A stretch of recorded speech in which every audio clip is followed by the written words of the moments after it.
I believe that Lenormand, or Lenormand as people call it, is a little bit like Marmite. Either you love it or you hate it. I initially didn't really know what to make of this divination system at all. I was very put off for a long time, and luckily I discovered a different way of using it. I discovered a very unique way of using it that I use to this day, and this is the 9x4 method of distance grand tableau, or grand tableau, where I use a reading mat and I read cards in houses. And I'm using very traditional methods, but with a very funky deck of cards, as you can see. My go-to deck is called the Queer Lenormand, Lenormand, by Mariana Andrade, who is a Brazilian artist, very talented. And of all the decks that I've tried, some more traditional, some more modern like this is my favorite one. And the reason for that is because of the way I read cards. So I have compared this before to kind of like traffic lights. If you think of the green, the amber, and the red, the fact that when you're driving, you're kind of on automatic pilot. In the same way that if you, for example, take the tube in a city like London, if you think about the London tube map, it is designed so that you, especially for people who live in London, we don't really have to think too much. We are often operating on automatic pilot. It's just like muscle memory. You know that to get from A to B, you just take the red line or the green line or the black line, and we just automatically know where we're going. You can see it so clearly, it's so straightforward. So what I'm doing when I'm reading Grand Tableau, just to kind of explain, is I am looking for the colors that I know represent certain cards. I'm looking for the whip, the red. I'm looking for the black of the clouds. I'm looking for the orange of the mountain. I'm looking for the green of the tree, or actually it's got a yellow background. It's more to do with the backgrounds. I'm looking for the blue of the stork. I'm looking for the blue of the dog, the blue of the ship, the darker blue of the moon, the darker blue of the ring, the pink of the heart, the purple of the tower, the black of the star, the black of the book, the black of the anchor, the black of the mouse. Yeah, the pink of the bouquet really stands out. The yellow of the rider really stands out for me, as does the yellow of the birds. So I can see very quickly what the cards are, and I'm looking at how they interconnect. Anyway, so let's start off this, what's going to be a fairly long video, I think. I really hope that you enjoy this and find it useful. By the way, this spread that I have laid out is a reading that I did last February, so around February 2025. It is now August 2026. Luckily, I wrote a lot of notes at the time because it was such an interesting reading. And so I'm going to be reading from notes, which is why I have my MacBook beside me and screen in front of me. But before we get into this example reading, first of all, if you have not already done so, I would love you to consider subscribing to this new-ish YouTube channel. I'm trying to do something different with this now, and really hoping to help you guys if you're learning to read tarot, Lenormand, also runes, and we're going to be covering playing cards also. But if you enjoy the video, if you want to give me a thumbs up, that would be awesome, because then I know whether I should make more videos or not. So, okay, before we get into this example reading, what I want to do is just kind of show you some other decks of cards, and I'll show you why the colors are so useful to me. Now, I have a deck called the Black Salt Lenormand, which is kind of best. I call it Leno, so I don't really like the word Lenormand, to be honest, because everybody mispronounces it, and also it kind of sounds very antiquated, whereas I like to say Leno GT. But anyway, so this is just an example of another deck, which is very kind of modern, and they're really beautiful. But the fact that they're all black, they're all very dark, and there's no difference in the colors. I find it a little bit more challenging to read. I just can't quite do the same things as I do with this deck. I've loved this deck so much. It is my go-to deck, and but just to show you some other examples of newer decks that I have bought recently, this is the Magick Forest Lenormand that I bought from Etsy, and these cards are beautiful. Hopefully this is going to show up on camera.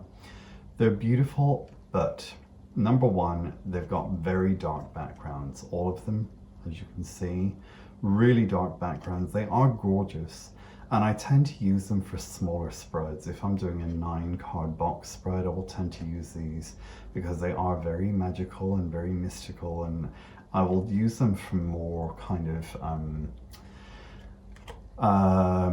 rituals. Let's put it that way. That's what I tend, so I keep these on my altar and I use them for rituals. But also the fact that there's no playing card insets is a real problem, but they are beautiful, as you can see. I just wanted to show you. Now I love the fox especially. The other deck, and the mouse, gorgeous. I mean, they're such beautiful cards. The other deck that I have used in all of the thumbnails and mainly the sort of photography on this YouTube channel, this is the Silbernacht Lenormand, which I absolutely love. These cards are really gorgeous. If you look through the videos, I've gone through all 36 cards, going through my primary vibes, my interpretations, and they're beautiful. But again, the background colors kind of blend together a lot. There's only a few cards that are very different to all the rest. The sun being one of them, the fish being another. A lot of them have this, very beautiful color, and they make amazing cards and amazing images, but they are more challenging to read because I can't find the cards as easily. But anyway, just to explain, because I think a lot of people would probably look at this deck and be perhaps put off by the fact that it's so bright, it's so colorful, and especially maybe if you're not a member of the LGBTQ+ community, you might sort of not feel like it resonates particularly well with you. But I'm hoping that this example reading is going to show you how useful a very colorful deck of cards can be. So think less design and more traffic light system. Okay, so we're going to go through. I'm going to just do a lot of reading, and I will make observations as we go and try to point out some interesting things. Okay, so I laid this for a young lady in February of 2025. Okay, so first of all, we're going to ask a lot of questions, and this is what I do. I'm asking questions of myself. So the aim here is to learn the structure of the GT, or grand tableau. It's important to make observations when reading the GT, and I do this in the same way every time. The reason we read cards in houses is to make life easier for ourselves and to find information quickly by looking at layers of information. You see, whilst these cards, which are all really just cartoons if you think about it, have no set meanings, and so can mean many things, and indeed multiple things, depending on which aspect of the story you're looking at. This is why I find this story by chaining houses, which I'll show you how I do that, mirroring and knighting.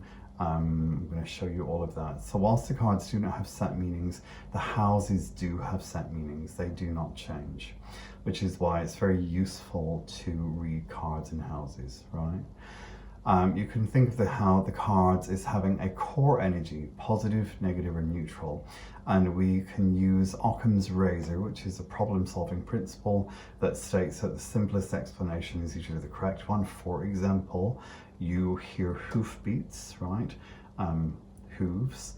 Is it outside? Is it a horse? Or is it more likely to be a zebra? Well, not many zebras running around Belfast that I've seen. So it's probably going to be a horse.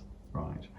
Okay, that's an example of Occam's razor. That's what we're using all the time to try and find the most obvious interpretation. to establish what has been called a primary vibe or first impression, or you could say gut feeling about the card, and what it may represent in the story. But it's important to remember that the cards can and do represent many aspects of the person's life and multiple events as well. These columns, let me just explain this before we go further, in case I have not written this in my notes before. So the way that I think about this is like, these are the people cards. Player 1, represented by the amethyst wand, and player 2, the labradorite crystal, which would traditionally be called, in a more traditional deck, the man and woman cards, but because I don't live in Florida or 1962, I call them player 1 and player 2. And obviously I'm using a queer Lenormand deck, so you know, I want to be more inclusive in that. But also, if I'm reading for someone, I don't know if they're single or not. They may not be in a relationship, or they may not have met the right person yet, or they may be bisexual, they may be trans, they may be non-binary, you know, so I just don't like to restrict myself by that. Anyway, so I look for the position of the person, and then I can think about, say this reading is for a young lady, so this was the card that I used to represent this person. I obviously, like I said, I turn it over and I use the crystal, the labradorite pendant, to represent her in this case. So this is the date, represents the day, the time that I did the reading, which was this column of time that the person falls in, which was Wednesday the 19th of February 2025. All right, so you could say that time is running from left to right, and everything before could be seen as representing days, weeks, 2 weeks, months, 2 months, even 3 months, different divisions of time, even years. So this could be, you know, in a more kind of larger format time, 2025, 2024, 2023, 2022. But normally what I'm doing is I'm thinking, okay, this is Wednesday, was it Wednesday, Tuesday, Monday, Sunday, Saturday, Friday, Thursday. All right, so that's kind of usually my initial way of dividing up time. And then I could go back further as I make the reading broader. I could go back month by month. So this could be January. So if this is February, January, December, November, October, September, August. Hopefully I've done that right. It's difficult counting backwards or going backwards in months. Yeah, so I kind of keep that in mind. Now, so let me keep reading my notes for you. Okay, so it is important to remember that the cards can and do represent many aspects of the person's life. They never mean just one thing, and this is why the spread works so well and provides so much information in such a precise manner. Okay, so we're going to go through the reading first of all, card by card, house by house, and we're going to ask questions. This is all we are doing, simply making observations and asking ourselves questions. Now, when I'm doing a reading, a lot of times I'm sort of doing this automatically and silently in my head. I'm making observations at a very fast speed, right? I am taking in the whole picture, but I just wrote out, if I was to say everything that I was thinking, this is what would be going through my head. Because that's really important to, I think, to learn, is how does a Lenormand grand tableau or Leno GT reader think? What happens in my brain? What's going on? What are my eyes doing? What am I thinking about? Because that's one of the hardest things with reading cards, whether it's Leno or tarot. How do you start to train yourself to think beyond, oh, it's a picture of a dog. Oh, it's a picture of a letter. Oh, it's a picture of a ship. What does the ship mean again? What does the tree mean again? What does the clover mean? Oh, the clover is a card of small luck, and the sun's a card of big luck, and the heart's a card of love, right? So you need to sort of, it's like learning a language. You need to gradually become more and more fluent in a language of symbols. And that is all about observations. So, okay. This is all we are doing, simply making observations and asking ourselves questions, right? You can think of this is me teaching you to touch type, which I can do, thankfully. It makes life much easier when you're trying to write, or to play the piano. At first you have to learn the notes and look down, but after a while your hands just know where to go. It's called muscle memory, and it's how we learn to read the grand tableau, or the GT. You can think of the houses as being musical notes on a piano. The notes don't change, and we combine different notes to make different sounds. Think of this when we chain houses. Okay. Let's go. So let's first of all find our seeker or querent. The young lady I was reading for, I'm calling her player 2, and she is represented by the labradorite pendant or crystal, and it's falling in the house of the star, number 16. Okay. The house of plans. Now player 1, the other person who is on her mind and who is integral to this story, is falling in her house, number 29, the house of player 2, and is represented by the amethyst crystal. We could think of player 1 as having the playing card insets, the ace of hearts, and player 2 as having the playing card inset, the ace of spades. This is important to remember. And I've covered this in the video talking about the stork card, right? It's how you can work out the sex of a baby if someone's pregnant. Okay, and very accurately as well. Okay, this is, so traditionally card 28 would represent a dude and card 28 would represent a woman, but I don't live in 1820 or in Florida, so we're using crystals instead. Okay, I'm going to show you that it is 100% possible to read a GT using very traditional methods known as the method of distance and near and far rules, which you'll find, which I'm going to read for you actually in this video, in a way that does not exclude people, including single people like myself. In other words, you can be a Leno expert and not be a Trump supporter. Anyway, usually once I locate the seeker and the other person, player 1 and player 2, whichever I assign them to be, the next step for me is to look for the clouds, the card of general trouble. This is the clouds in the house of the garden, right? Card of general trouble. If the clouds are behind the seeker to the left, which they are in this case, this means they've had a problem in the past. The distance from the seeker tells me the size of the problem. Is it minor, far away, or is it a major poo storm very close by? And most importantly, when the other person is in the reading, in the case of player 1, in the house of player 2, and is touching the clouds, it tells me that they're usually causing the problem, or there is some sort, or they're the source of the problem. Now, what you can see here is that the clouds are in the house of the garden, touching player 1. So there's a problem caused by, there has been a problem by the looks of things caused by player 1, and it's to do with other people, okay? And it's affecting the relationship. That's why the ring is there as well. Okay, so just initial observations. Keep in mind as we go through the cards, for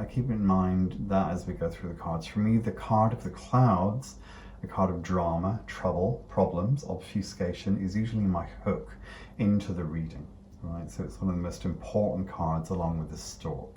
It's a very important card. It's my way into the story. Think of me as a journalist interviewing someone so I can write a story about what they're experiencing at that moment in their lives, what is bothering them, what is on their mind, or what they're trying to achieve. One must be like a psychic detective / psychologist when reading a GT. It's easy to get lost in this large spread, so we go one step at a time. I want to share with you how my brain works when I'm reading a GT. I'm using the left-hand side of my brain to ask questions and make observations, and the right-hand side of my brain to access my intuition and get information from my deep mind or Akashic records.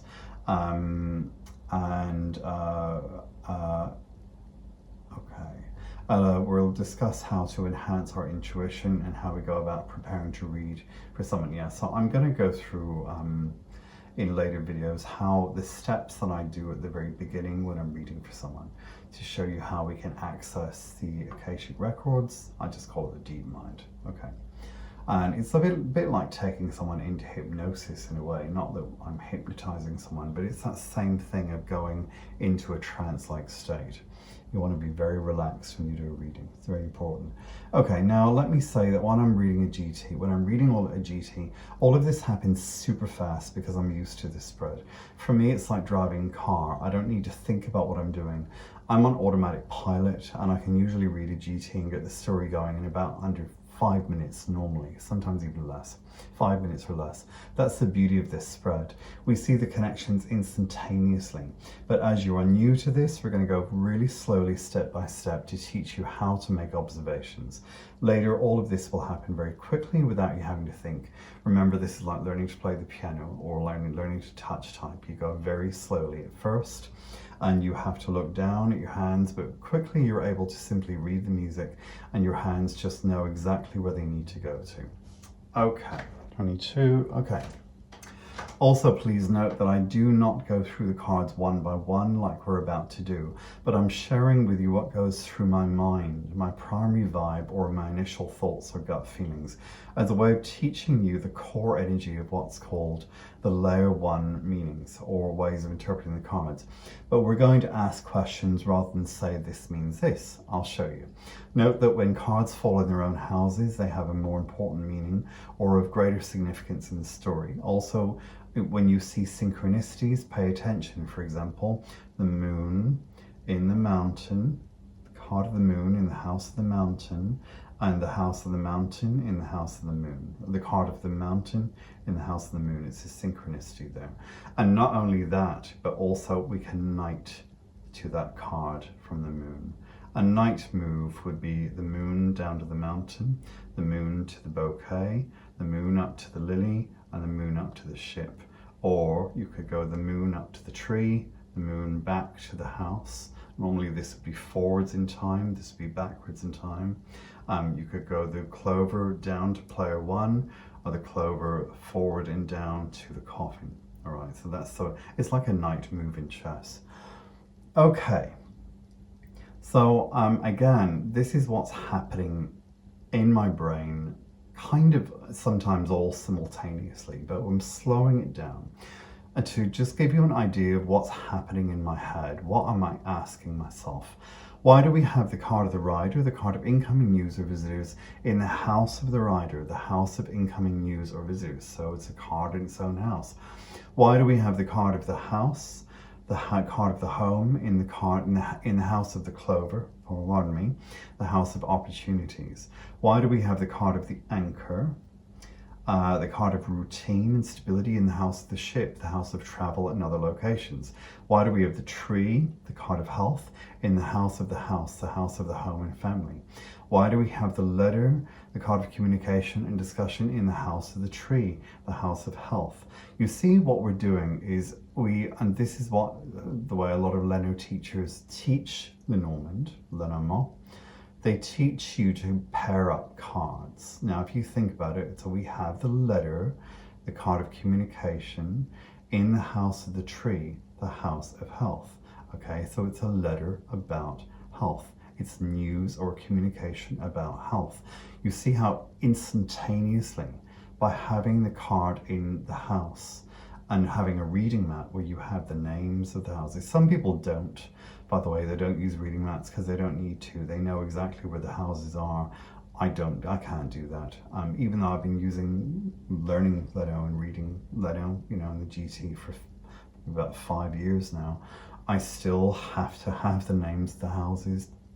But also there's another reason for using a reading mat. I'll make a video and I'll show you this, that I charge my reading mat. My reading mat is always made from cardboard. It's always very simple, but I charge it with intention. And that really helps me as a reader because a lot of my readings are of a mediumistic nature. So it allows for a much deeper, more profound reading. I wouldn't really want to have a reading mat that was just designed by someone else and kind of that I bought off Etsy or something. Not that there's anything wrong with it, but for me personally, I have to charge up everything that I'm using, like in the same way that I charge up my rings. My tiger's eye ring is charged to protect me. My other ring is which has a sigil, a very important seal on it. It's charged to protect me and to help me with the studying that I'm doing. So anyway, okay. So just to give you an idea of what's happening. So number 6, why do we have the card of the dog, the card of friendship, in the house of the clouds, the house of general trouble? See, we've got a pairing. Friendship, trouble, trouble with friends, right? So you automatically are getting piece of information here without even we're not even getting into the steps of the reading yet, but already by doing this system, you're getting pieces of information all the way through very, very quickly that can really help you to decode what's happening. Why do we have the bear, the card of control and jealousy, in the house of the snake, the house of deception, all right? Why do we have the snake? Why do we have the stork, the card of change, in the house of the coffin, the house of endings, right? Why do we have the snake, the card of deception, in the house of the bouquet, the house of happiness and offers? Why do we have the lily, the card of maturity, in the house of the scythe, the house of threats? Why do we have the mice, the card of loss, in the house of the whip, the house of conflict? This is another good way of learning the meanings, if you like, of cards and houses as well, which is what I'm doing for you.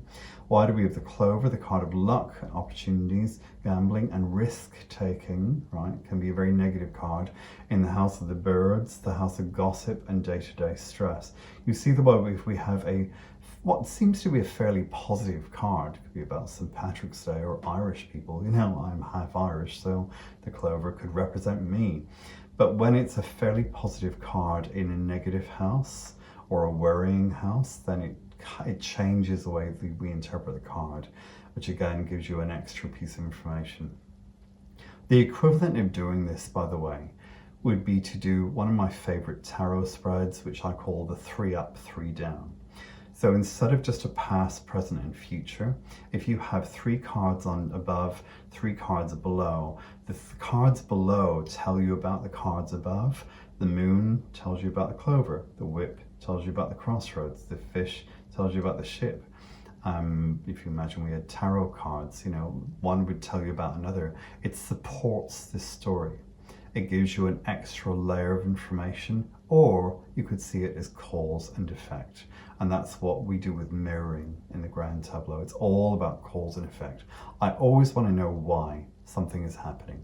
All right, where did we get to? Why do we have the crossroads, which I call ways, because different ways of doing things. The card of alternatives and decisions in the house of the child, the house of new beginnings and children.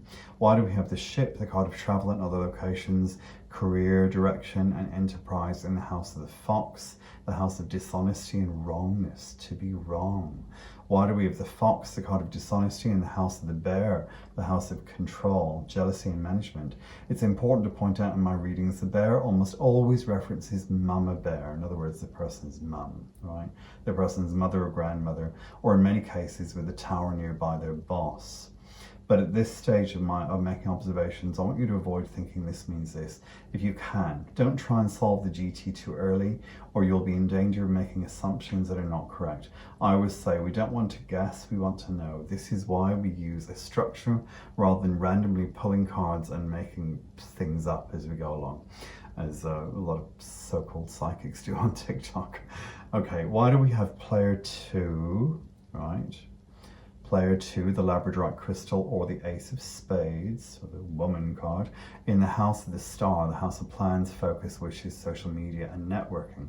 Let me just say that I tend to, but always, use card 28 to represent a dude and 29 to represent a woman. And this is because, unfortunately, as I'm tapping into the deep mind or group mind or Akashic records, extra dimensions, astral realm, whatever you want to call it, I'm tapping into a historical world of tradition, and also I'm accessing my vocabulary and also the seeker's vocabulary They are telling me what the story is. So although I'm gay and thinking from an LGBTQ perspective, the person I'm reading for may be straight, and they are in this case, or they may be very conservative. This is important to keep in mind. If I was reading for a gay couple, gay male couple, I'd make the dude I was reading for player 1, 28, Ace of Hearts, and his boyfriend or hubby, player 2, the Ace of Spades. If I was reading for a gay female couple, I'd probably make the lady I'm reading for player 2, the Ace of Spades, and her girlfriend or wife, player 1, the Ace of Hearts. But if I was reading for a trans or non-binary person, I would just ask them, would you rather be a labradorite crystal or amethyst crystal? Which I feel is far less likely to be triggering and a much better way of doing a reading. Also, if the person is single, it's important to remember that we may not know who the other person is, if they're going to be playing a role in the future. If they are already involved in the person's situation, then we can clarify by looking at the connections. But we'll go into that later on. Okay, why do we have the heart, the card of emotions, love and romance, in the house of the stork, the house of changes and movement? Why do we have the book, the card of unknown information and secrets, in the house of the dog, the house of friendship? Why do we have the ring, the card of commitments, contracts, relationships, engagements, and civil partnerships, gay and straight marriage, for example, in the house of the tower? I love putting gay first of all, because we never do get put first. So in the house of the tower, the house of work, authority, loneliness, and apartment buildings. Why do we have the card of the clouds, the card of general trouble, drama, obfuscation, in the house of the garden, the house of other people?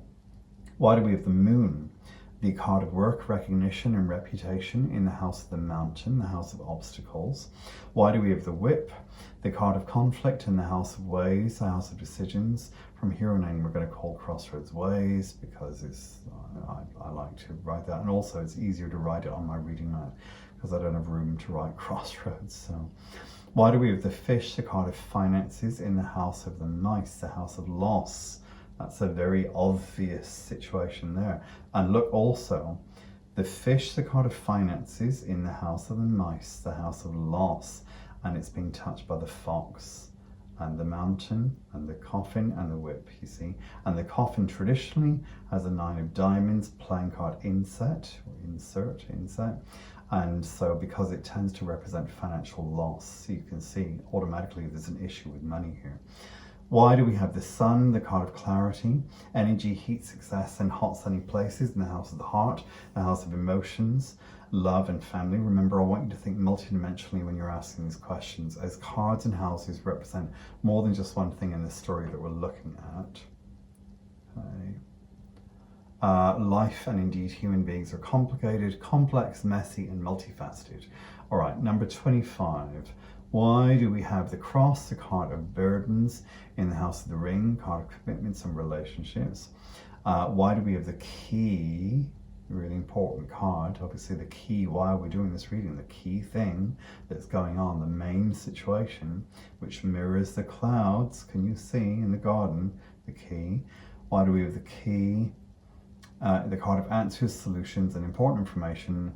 What I think of is why am I doing this reading? Card in the house of the book, the house of secrets. Why do we have the tower? The card of buildings, loneliness, separation, many steps, a lot of red tape, defense and new perspectives in the house of the letter, the house of communication, right? If you think of climbing to the top of the tower, you get a much better view, you can see further away. Why do we have the bouquet? The card of offers, gifts, happiness. A lot of times a birthday, by the way, this would represent your birthday, significant birthdays. You can always use that to map out the time. What time span are we looking at mainly? The card of offers, gifts, birthdays, engagements, weddings, surprises, skills and creativity, in the house of player 1, the house of the other person in the reading.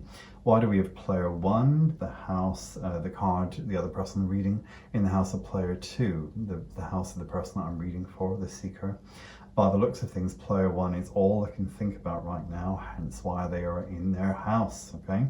Why do we have the child, the card of children and new beginnings, in the house of the lily, the house of family and maturity, i.e. extended family and older family members? Why do we have the coffin, This is important. The card of endings, illness and financial loss. Hence the playing card insert, the Nine of Diamonds. In the house of the sun, the house of clarity. Energy, heat, success and hot sunny places. Why do we have the card of the mountain, the card of obstacles in the house of the moon, the house of reputation, recognition and work? Now bear in mind the card of the moon has no set meanings as such and can represent many things. For example, nighttime, dark, moonlit, full moon, fear, madness, dreams, illusion, sadness, magic and witchcraft, even ovulation, and in many cases can represent cancer or a cyst because it's round, the moon card. If you think of the round shape of a tumor. And so in essence, the house of the moon can represent many more things than just reputation, recognition and work.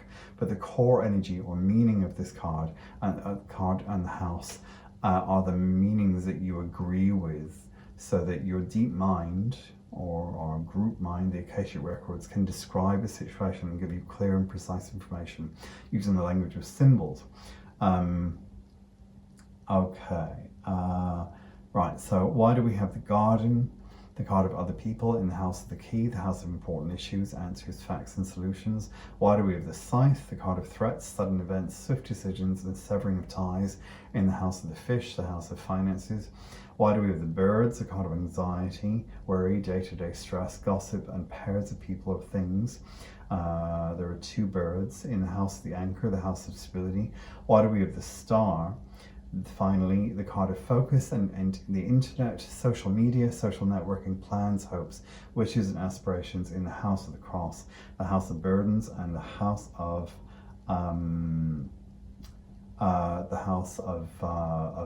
pain, of illness, of burdens. Have I said burdens? Yeah. But also responsibility. The cross can also represent fate, to be fated. Okay. So now again, let me say that I don't necessarily do this every single time, or I'm certainly not doing it out loud. And there's a good reason for that. We'll talk about it later when I come to doing short chains and jumping around a GT to find the story. In other words, not every card in every house is relevant, but I just want you to get used to noticing things, but mainly in understanding the way that you can apply these meanings. These are my primary vibes, which I think are pretty useful because they're ones that come up an awful lot. The rule is to observe some more before you even try to solve the puzzle of the grand tableau. The GT is a precision tool and it's all about proximity, what is near, what is far. You can imagine a mixing desk in a recording studio. Each card is like a volume control which can increase or decrease the level of noise, in this case the level of influence, on the people in the story, the players, and the events and life areas such as work, family, children, finances, health, friendships, holidays, home, etc. And cards can be grouped into categories. For example, the ring, heart, and the anchor work as a trio to describe love and romance, whereas the tower, the moon, the tower, and the fish, and the anchor for me tend to describe someone's job. Think of the anchor as describing a person's 9-to-5 routine that they're anchored into, which brings financial stability. The more negative or challenging cards, which tend to suggest tension and stress, such as the clouds, the whip, the book, the mouse, the birds and the fox, the snake, the coffin, the mountain, the cross, the scythe and the tree, when close to the seeker or grouped together, tend to have a stronger influence on this situation in a more sort of, I've said that in a more negative way, yeah. They're also called the gang of adversaries, normally the snake, the fox, the scythe, the clouds, the mountain, the whip. Yeah, some examples, some more negative cards. Okay, so that you do not overload your poor brain, hopefully we're probably getting to that stage now, I'm going to go into more detail about groups of cards traditionally called clusters and constellations later, once we've learned to think of the cards as representing nouns, verbs and adjectives. Ultimately, I want you to stop thinking of this as a deck of magical cards that are trying to tell you something. The cards have got nothing to say, believe me, because they don't have vocal cords or a brain, and start thinking of the 36 cartoons as representing your entire vocabulary. Not mine, not anyone else's, but yours. Your deck of cards represents your deep mind, and that is where the information is coming from. Your deep mind is your best friend. It's not trying to trick you or make you feel frustrated or confused. It just wants to give you information as fast, as quickly, and as easily as possible. The reason why we need to use a deck of cartoons is that our deep mind, the one, what people would call God, that's the whole idea of divination, to get information from the divine, right? I don't think of God as an anthropomorphized deity, a dude with a beard and a Bible. You know, I think of more universal energy matrix. The reason why we need a deck of cartoons is that the deep mind has no English. It doesn't have any words. It is a realm of colors, shapes, pictures, you know, symbols. So we use symbols, that's why. Okay, so to start, think of yourself as a translator who is translating symbols to whatever language you speak. If your first language is Spanish, then you were translating pictures or symbols into the Spanish language. The house card would be called casa in that case, and not house. So you can think of Leno as the universal language of symbols. Okay, so there we go. I think I'm going to stop this video now, and later, or in the next one, sorry, we are going to go through the near and far rules in Lenormand, and then I'm going to go through this sample reading and tell you the story. I'm going to tell you exactly what happened in as much detail as possible, so that you can really get an idea of what it's like to go through a full reading, all right, for someone. And I'm hoping that by the end of this, you'll have an idea of where to start, how to ask the right questions, how to make the right observations, but also seeing this as an incredible tool. I mean, really, really, really, I cannot stress this enough, how as soon as I went from thinking about this in a fairly simplistic, childish way to starting to look at what I could actually do with it, and a lot of this, by the way, was from a book by Andy Boroveshengre called Lenormand 36 Cards, I think it's called, and where I saw the 9x4 reading, the 9x4 grand tableau, and I thought to myself, that looks really scary, but let's try it, because I'd only ever done an 8x4 plus 4, and as soon as I started to use it, I realized the strength of this is that we can mirror, you know, the rider to the snake, the lily to the book, the ring to the tower, the bouquet to the star, the rider to the bouquet, the house to player 1, the anchor to the child, the tree to the coffin, the letter to the mountain, the dog to the garden, the bear to the scythe, the stork to the birds, the snake to the star. But also you can then mirror, you know, the mouse to the heart, the clover to player 2, the whip to the sun. You know, you've got this central line here. I call it the heart of the GT, and so you've got these 4 columns here, 4 columns here. You can also mirror diagonally the snake down to the bouquet, player 2 to the stork, the star up to the rider, the birds up to the house, you know. There's a load of different things that you can do with it.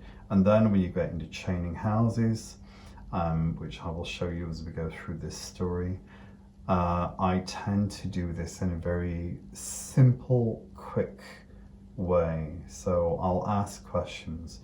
Why is the heart in the house of the stork? Why is the stork in the house of the coffin? Why is the coffin in the house of the sun? And and then I'll switch up and go, why does the coffin mirror the tree? Okay, and then why does the tree,